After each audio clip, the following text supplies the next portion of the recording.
Hi అండి, welcome to నాను creations. I మమత. ఈరోజు వీడియో వచ్చేసి మిల్క్ పౌడర్తో గులాబ్ జామున్ చేశానండి. ఇంతకుముందు ఒకసారి చేశాను, చాలా పర్ఫెక్ట్గా వచ్చింది. ఈ సెకండ్ టైం అనమాట. ఎన్నిసార్లు చేసుకొని తిన్నా మళ్ళీ మళ్ళీ చేసుకొని తినాలి అనిపించే స్వీట్ రెసిపీ గులాబ్ జామున్ అండి. సూపర్ ఉంటుంది, చాలా బాగుంటుంది, ఈజీగా అయిపోయే రెసిపీ అనమాట. ఒకసారి ట్రై చేసి చూడండి, మీరు కూడా చాలా ఈజీగా చేసుకోవచ్చు, చాలా బాగుంటుంది సాఫ్ట్గా. నేను ఎలా చేశానో మీకు చూపిస్తాను. ప్రాసెస్లోకి వెళ్ళిపోదాము. నేనైతే 2 కప్స్ వరకు షుగర్ తీసుకొని 4 కప్స్ వాటర్ వేసుకున్నాను. మంటను మిడిల్ ఫ్లేమ్లో పెట్టేసుకొని ఒక 4 స్పూన్ల వరకు నెయ్యి వేస్తున్నాను. నెయ్యి అనేది మనకు టేస్ట్కు చాలా బాగుంటుంది కాబట్టి నెయ్యి వేస్తున్నాను. నెయ్యి లేకపోతే స్కిప్ చేసేయచ్చు. ఒక 2 యాలకులు దంచి వేసుకున్నాను. చూసారు కదా అండి, ఇది తీగ పాకము లేదంటే ముద్ర పాకం రావాల్సిన పని లేదండి. తిక్కుగా వస్తే సరిపోతుంది. ఇట్లా పట్టుకుంటే మన వేళ్ళకి అంటుకుంటే సరిపోతుంది అన్నమాట, జిగురు జిగురుగా. ఓకే, చూసారు కదా. స్టవ్ అయితే ఆఫ్ చేసి నేను మూత పెట్టేసుకొని పక్కన పెట్టేస్తున్నాను. ఫస్ట్ ఇట్లా షుగర్ పాకం ప్రిపేర్ చేసుకొని పక్కన పెట్టుకోవాలి. సెకండ్ వన్ వచ్చేసి ఇక్కడైతే నేను ఏ కప్తో షుగర్ తీసుకున్నానో అదే కప్తో హాఫ్ కప్ పాలు తీసుకున్నాను. హాఫ్ కప్ పాలు తీసుకొని మంటను లో ఫ్లేమ్కి అడ్జస్ట్ చేసుకొని మిల్క్ పౌడర్ని అయితే ఇందులో యాడ్ చేస్తున్నాను. షుగర్ ఏ కప్తో 2 కప్స్ తీసుకున్నానో అదే కప్తో 2 కప్స్ నేను మిల్క్ పౌడర్ తీసుకున్నానండి. ఈ పాలల్లో వేసుకొని 2 స్పూన్స్ వరకు మైదా పిండి వేసుకున్నాను. మైదా పిండి అనేది ఖచ్చితంగా వేసుకోవాలి. ఇక్కడ చూడండి, ఈ రెండు కూడా మంచిగా మిక్స్ చేసేసుకుందాము.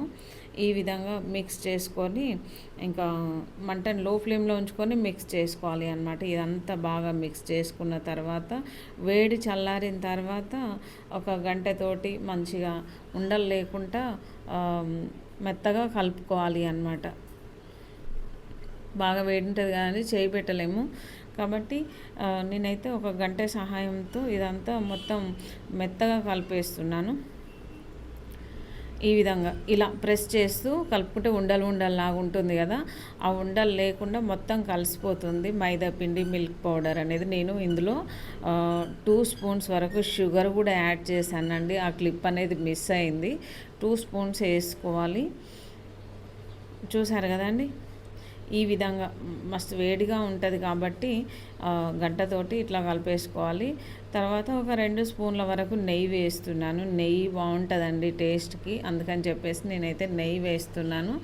ఈ గంటకున్నదంతా కూడా ఒక చాకు సహాయంతో మొత్తం తీసేసుకొని దీన్నంతా కూడా చేయితోటి కలిపేసుకుందాము. ఈ విధంగా కలిపేసుకోవాలి. ఈ విధంగా కలిపేసుకొని శుభ్రంగా ఒక మనము చపాతీ పిండి మాదిరి కొంచెం సాఫ్ట్గా కలుపుకోవాలండి. మరీ పిసికి పిసికి కలపొద్దు. గులాబ్ జామున్ అయితే గట్టిగా వస్తుంది అనమాట. చూడండి, చాలా చిన్న సైజుగా చేసి పక్కన పెట్టాను కదా. ఆ విధంగా ఉండలు చేసుకున్న తర్వాత లైట్గా వేడి ఉండాలి. ఆయిల్ అనేది 1 to 1 ఇందులో వేసుకోవాలి. కళాయి సైజుని బట్టి మనము ఎన్ని ఉండలు వేసుకోవాలో అన్ని ఉండలు వేసుకోవాలి. నేనైతే ఇక్కడ 5 వేసుకున్నాను. మంటను లోనే ఉంచాలండి, లో ఫ్లేమ్లో పెట్టుకోవాలి. లో ఫ్లేమ్లో పెట్టేసుకొని మంచిగా ఇవి అన్ని వైపులా కూడా ఫ్రై చేసుకోవాలి, కింద పైన అట్లా. ఈ విధంగా మంచి బ్రౌన్ కలర్ వచ్చేంత వరకు ఫ్రై చేసుకోవాలి. అన్నీ ఈవెన్గా ఫ్రై చేసుకోవాలి. లో ఫ్లేమ్లోనే, మర్చిపోయి కూడా మీడియం ఫ్లేమ్ హై ఫ్లేమ్ పెట్టుకున్నట్లయితే మనకు మాడిపోతాయి. లోపల పిండి లాగా ఉంటుంది కాబట్టి అది మెయిన్ పాయింట్ గుర్తుపెట్టుకోవాల్సిందిగా నేను చెప్తున్నాను. ఇక్కడైతే ఇంకా ఈ రిమైనింగ్ ఉండలు కూడా వేసేసుకొని ఇవంతా కూడా మంచి గోల్డెన్ బ్రౌన్ కలర్ వచ్చేంత వరకు ఫ్రై చేసుకొని బాల్స్ అనేది మనం తీసేసుకుందాం వేరే ప్లేట్లోకి. చూసారు కదండి, మిల్క్ పౌడర్ అంటే మనకి పెద్ద ప్యాకెట్స్లో ఇస్తారు, సూపర్ మార్కెట్లో దొరుకుతుంది. చిన్న చిన్న ప్యాకెట్స్ ఉంటాయి కదా, 10 రూపీస్ ప్యాకెట్స్. ఆ 10 రూపీస్ ప్యాకెట్స్ తెచ్చుకొని కూడా చేసుకోవచ్చండి. నేనైతే 6 ప్యాకెట్స్తో చేస్తున్నాను వీటిని. 6 ప్యాకెట్స్కి ఇన్ని అయినాయండి. ఇందులో 2 స్పూన్స్ మైదా కలిసింది కాబట్టి ఇంకొక 7 ప్యాకెట్స్ అన్నట్టు కౌంట్ ఇది. చూసారు కదా, ఈ షుగర్ పాకం మనకి గోరువెచ్చగా ఉంది.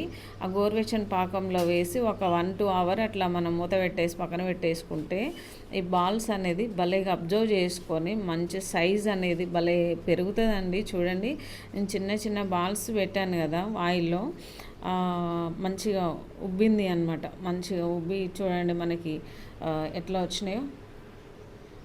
ఆ పాకాన్ని అబ్జర్వ్ చేసుకొని చాలా పెద్ద సైజ్ వచ్చినాయి అనమాట. ఓకే ఫ్రెండ్స్, చూసారు కదా అండి. దీనిపైన కొంచెం పాకం వేసుకుందాం, షుగర్ పాకము. చాలా చాలా బాగుంటుంది. మీకు నచ్చితే మీరు కూడా ట్రై చేయండి friends. Okay friends, thank you for watching.